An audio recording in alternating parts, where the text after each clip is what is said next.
শ্ৰদ্ধেয় শিক্ষক বন্ধুসকল নমস্কাৰ। মই আজি আপোনালোকক মোৰ ক্লাছ টপ টিচিং স্পকেন ইংলিছলৈ স্বাগতম জনাইছোঁ।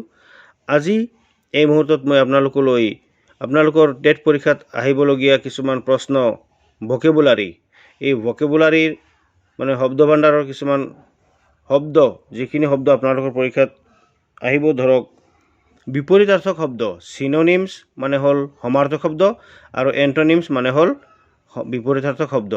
এই শব্দবোৰ মেইন এটা শব্দ দিয়া থাকিব আৰু চাৰিটা অপশ্যন দিয়া থাকিব। কোনটো তাৰ এপ্ৰপ্ৰিয়েট হয় সেই শব্দটো আপোনালোকে বাছি তাৰ নম্বৰটো লিখিব লাগিব। গতিকে মই আজি আপোনালোকৰ ইয়াত মোৰ ক্লাছত 20টা তেনেকুৱা অপশ্যনযুক্ত শব্দ লৈ আহিছোঁ।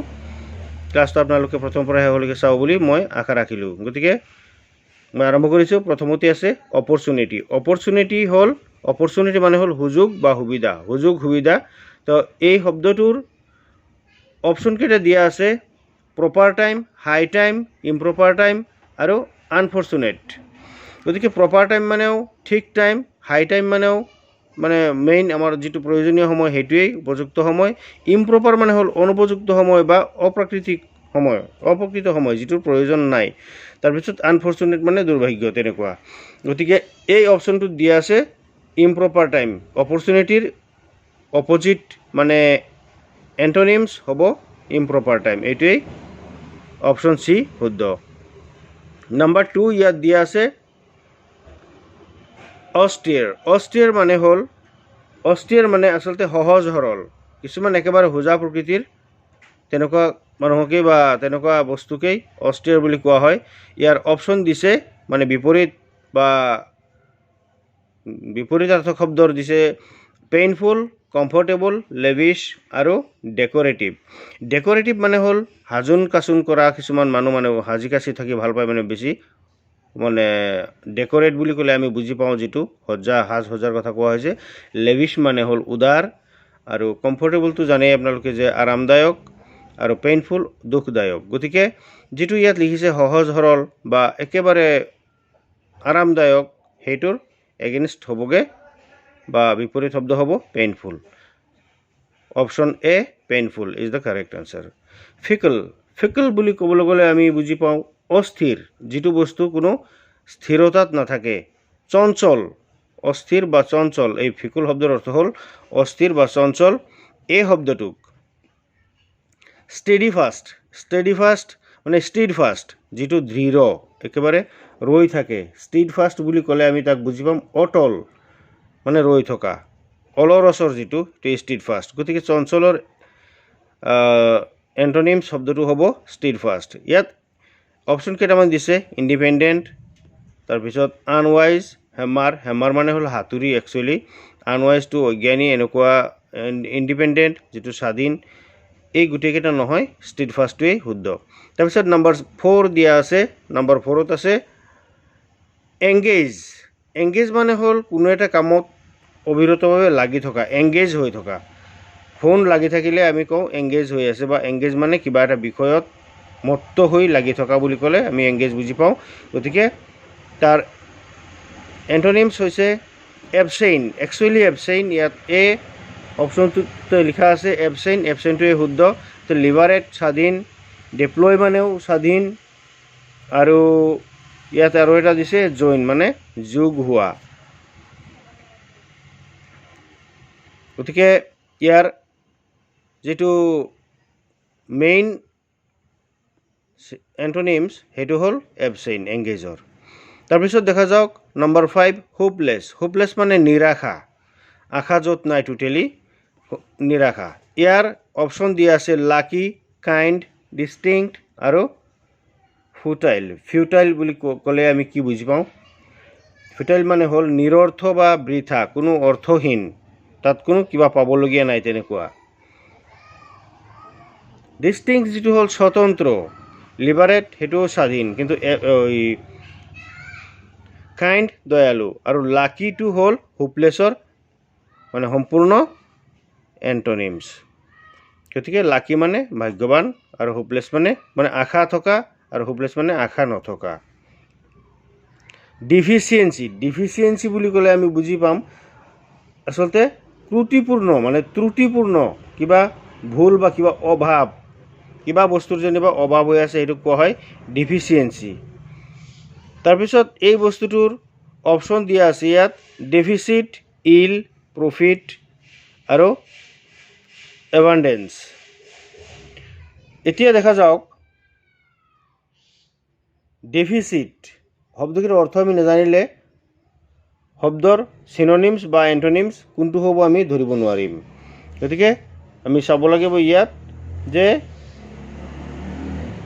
শব্দটো আছিলে এবচেইন, এংগেজ টু গ'ল, এতিয়া আছে হোপলেছ, ডেফিচিয়েঞ্চি।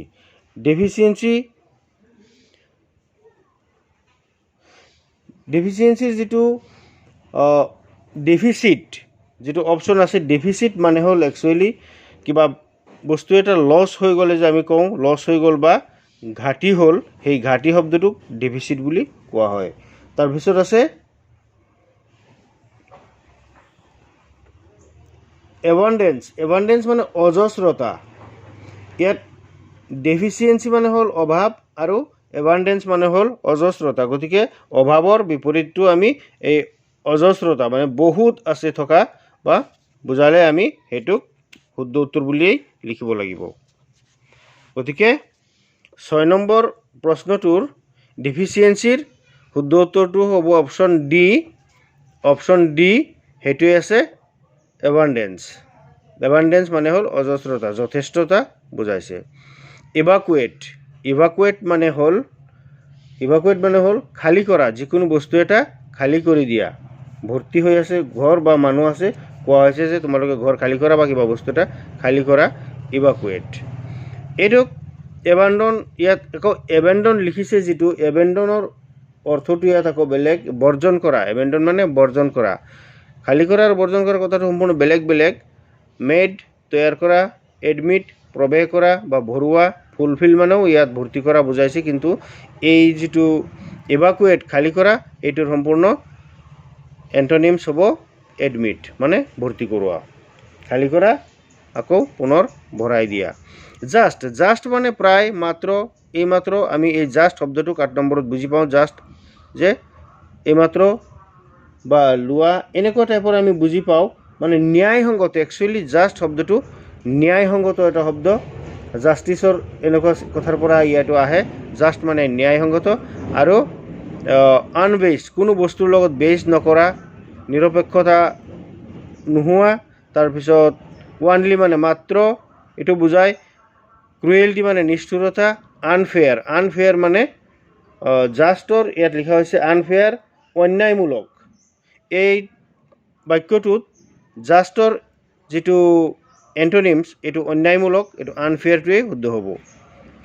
তাৰপিছত ৰুথলেছ মানে হ'ল নিষ্ঠুৰ, সুৰ নথকা, স্বাদ নথকা, ভাল নলগা এনেকুৱা, আৰু দয়া নথকা, এইটো কোৱা হয় ৰুথলেছ।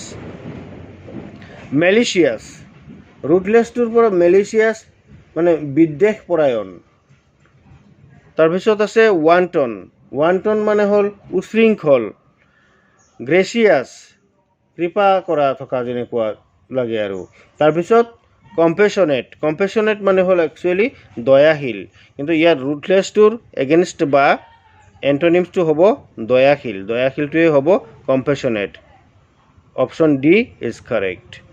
এপ্ৰপ্ৰিয়েট যথাযোগ্য, এপ্ৰপ্ৰিয়েট মানে হ'ল যথাযোগ্য, নম্বৰ 10। আৰু ইয়াৰ অপশ্যন দিছে আনস্কিল্ড, মানে আনস্কিলটো চবেই বুজি পায়, স্কিল্ড মানে শৈলীপূৰ্ণ বা কৌশলপূৰ্ণ, আনস্কিল্ড। আনএবল অসমৰ্থ, আনজাষ্ট অন্যায়মূলক বা তেনেকুৱা, আৰু আনচুইটেবল। এতিয়া এপ্ৰপ্ৰিয়েটৰ এগেইনষ্ট বা এণ্টনিমছটো হ'ব সম্পূৰ্ণ যে আনচুইটেবল, যিটো অযুক্তিকৰ বা অযোগ্য। চুইটেবল মানে ইয়াত ক'বলৈ গ'লে অযোগ্য বা ফিট নোহোৱা।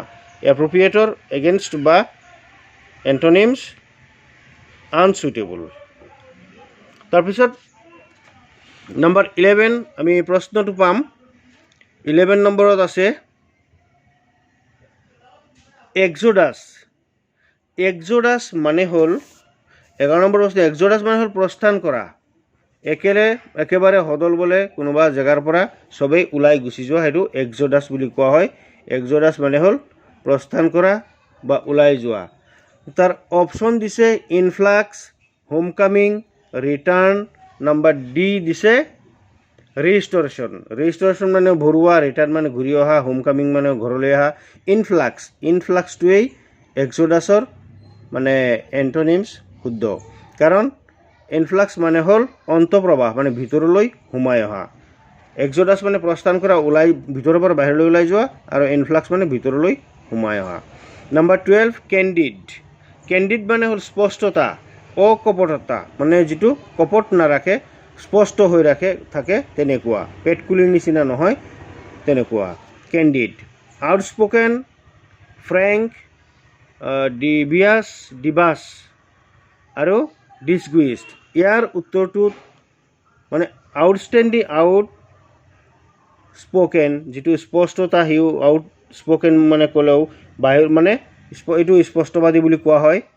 ফ্ৰেংক খোলাখুলিকৈ কোৱা। ডিবাছ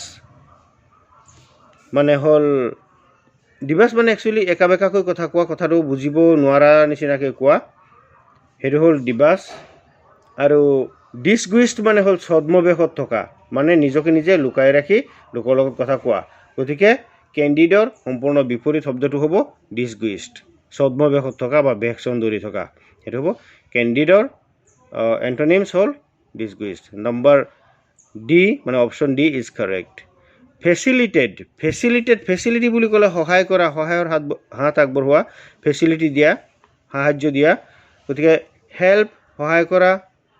প্ৰপগেট মানেও একচুৱেলি ইয়াত কোৱা হৈছে বংশ বিস্তাৰ কৰা বা সহায় পোৱা। বা হিণ্ডাৰ মানে হ'ল বাধা দিয়া, আৰু ৰিজেক্ট মানে বাদ দিয়া। গতিকে ইয়াত ফেচিলিটি বা ফেচিলেটৰ বিপৰীত শব্দ যিটো লিখিছে, ইয়াত হিণ্ডাৰ লিখিছে। হিণ্ডাৰ মানে হ'ল বাধা দিয়া।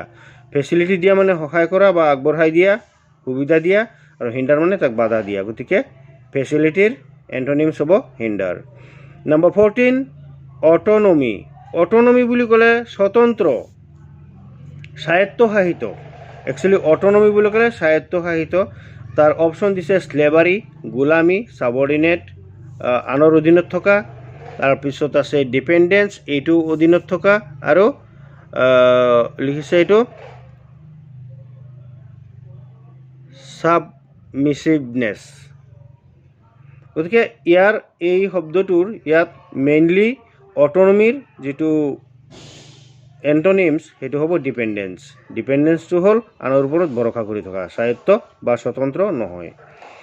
এৱেৰ মানে সজাগ থকা, জাগ্ৰত বা সচেতন, আৰু তাৰ এগেইনষ্ট বা তাৰ এণ্টনিমছ হ'ব আনচাৰ্টেইন। ইয়াত অপশ্যন দিছে আনচাৰ্টেইন, ইগনৰেণ্ট, চিয়'ৰ, ডাউটফুল। গতিকে ইয়াত এৱেৰৰ এণ্টনিমছ হ'ব ইগনৰেণ্ট। ইগনৰেণ্ট মানে অজ্ঞ, মানে এই বিষয়ে সি সজাগ নসজাগৰ কথা সি বুজি নাপায় বা তেনেকুৱা নহয়।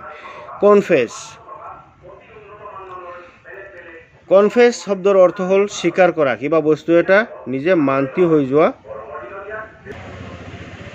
কনফেছ শব্দৰ অৰ্থটো হ'ল ইয়াত একচুৱেলি স্বীকাৰ কৰা বা কিবা বস্তু এটা মান্তি হোৱা বা মানি লোৱা। মানি লোৱাৰ সম্পূৰ্ণ বিপৰীত শব্দ এটাই আছে, ডিনাই, অমান্তি হোৱা বা মানি নোলোৱা। ৰিফিউজ মানে অস্বীকাৰ কৰা। ইয়াত লিখিছে কণ্টেষ্ট মানে প্ৰতিবাদ কৰা। কণ্টেণ্ট মানেও তেনেকুৱা প্ৰতিবাদ কৰাই বুজায় বা বিবাদ কৰা বুজায় content.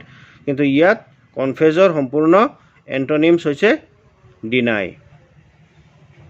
Option A is correct. Deny is the main antonyms of confess. Number 17 alien. Alien বা এলেইন এনেকৈ ক'লেও হ'ব। এলিয়েন মানে আচলতে ফৰেইনাৰ, বিদেশীৰ সম্পূৰ্ণ বিপৰীত নেটিভ, স্বদেশী। ঠিক আমি এনেকৈ বুজি পাওঁ, স্বদেশী আমি এইটো ডাইৰেক্ট বুজি ল'লে হ'ল। কিন্তু ডমিচাইল মানে স্থায়ী, নেচাৰেল মানে প্ৰাকৃতিক বা স্বাভাৱিক, ৰেচিডেণ্ট মানে বাসিন্দা। সেইবিলাক আমি জনাৰ সিমান প্ৰয়োজন নাই। মোটামুটি মেইন শব্দটোৰ বিপৰীত শব্দটো আমি জানি ল'লেই হ'ল। তাৰপিছতে নাৰ্ভাছ বুলি ক'লে আমি একচুৱেলি এইটো স্নায়ৱিক বিষয়। কিন্তু নাৰ্ভাছ হ'ল কোনোবা মানুহৰ কিবা নতুন জেগাত গৈ কিবা ইণ্টাৰভিউ দিবলৈ হ'লে নাৰ্ভাছনেছ দেখুৱায়, মানে কি নিজেই অৱচেতন ভাৱ এটা আহে, সেইটোক কোৱা হয় নাৰ্ভাছ। আৰু সেইটোৰ সম্পূৰ্ণ বিপৰীত হ'ব কনফিডেণ্ট। নম্বৰ এ কনফিডেণ্ট মানে হ'ল সুস্থ বা আত্মবিশ্বাসী বষ্টফুল ইয়াৰ অপশ্যন কেইটামান দিছে মই কৈ দিছোঁ বষ্টফুল মানে হ'ল অহংকাৰী বা অলপ দাম্ভিক আননাৰ্ভিং সেইটো দাম্ভিক ধৰণৰ আৰু ষ্টাউট এইটো দাম্ভিক বা ষ্টাউট বুলি ক'লে আমি বুজি পাওঁ যে বলিষ্ঠ বা নিৰ্ভীক তাৰপিছত আছে আৰু নাৰ্ভাছ শব্দটোৰ বিপৰীত মানে এণ্টনিমছ হ'বগৈ কনফিডেণ্ট ব্ৰিলিয়েণ্ট মানে আমি জানো উজ্জ্বল কিন্তু এনে উজ্জ্বল চোকা চকমক কৰা বা মানে উজ্জ্বলমান আৰু দীপ্তিমান এইটো কোৱা হয় ব্ৰিলিয়েণ্টৰ ডাম একচুৱেলি অপশ্যন দিছে ডাম মানে বোবা ডাড মানে হ'ব ঘোলা এই ডাড মানে একচুৱেলি বাজে ঘোলাও নহয় বাজে কিন্তু ডিউল যিটো আমি DULL এইটো ডিউল বুলি কোৱা হয় ডাল কয় কিছুমানে ডিউলো কয় ডিউল মানে হ'ল একচুৱেলি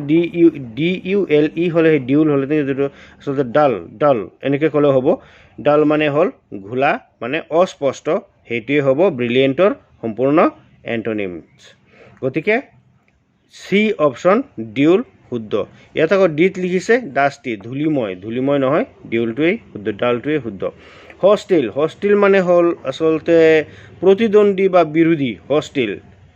বিৰোধী বা মানে প্ৰতিৰোধ কৰা বা প্ৰতিবাদ কৰা বা প্ৰতিদ্বন্দ্বিতা কৰা বিৰোধিতা কৰা হষ্টিল গোটেইকেইটা অৰ্থ বুজায় তাৰ ভিতৰত ফ্ৰেণ্ডলি মানে বন্ধুত্বপূৰ্ণ হষ্টিলৰ সম্পূৰ্ণ এণ্টনিমছ হ'ব ফ্ৰেণ্ডলি ইয়াত কিন্তু ছুইফ্ট মানে তীব্ৰ ইণ্ডিপেণ্ডেণ্ট স্বাধীন আৰু আকৌ এণ্টাগনিষ্টিক মানে শত্ৰুভাৱাপন্ন বা দ্বন্দ্বমূলক শত্ৰুভাৱাপন্ন তেনেকুৱা নহয় মই আজি আপোনালোকৰ কাৰণে 20টা এনেকুৱা ভকেবুলাৰী এণ্টনিমছ মই আপোনালোকলৈ আগবঢ়ালোঁ মই আশা কৰোঁ এই ক্লাছটোৰ পৰা আপোনালোক নিশ্চয় ছাকচেছ হ'ব উপকৃত হ'ব গতিকে যিখিনি শব্দ মই অৰ্থ সহকাৰে আপোনালোকক ক'লোঁ এই কথাখিনি আপোনালোকে শিকিবলৈ যথেষ্টখিনি শিকিব পাৰিব গতিকে মই সকলো শিক্ষক বন্ধুসকললৈ টেট কেণ্ডিডেটসকললৈ মোৰ আন্তৰিক শুভেচ্ছা জ্ঞাপন কৰিলোঁ আৰু মোৰ ক্লাছ আজিলৈকে ইমানতে সামৰিলোঁ ধন্যবাদ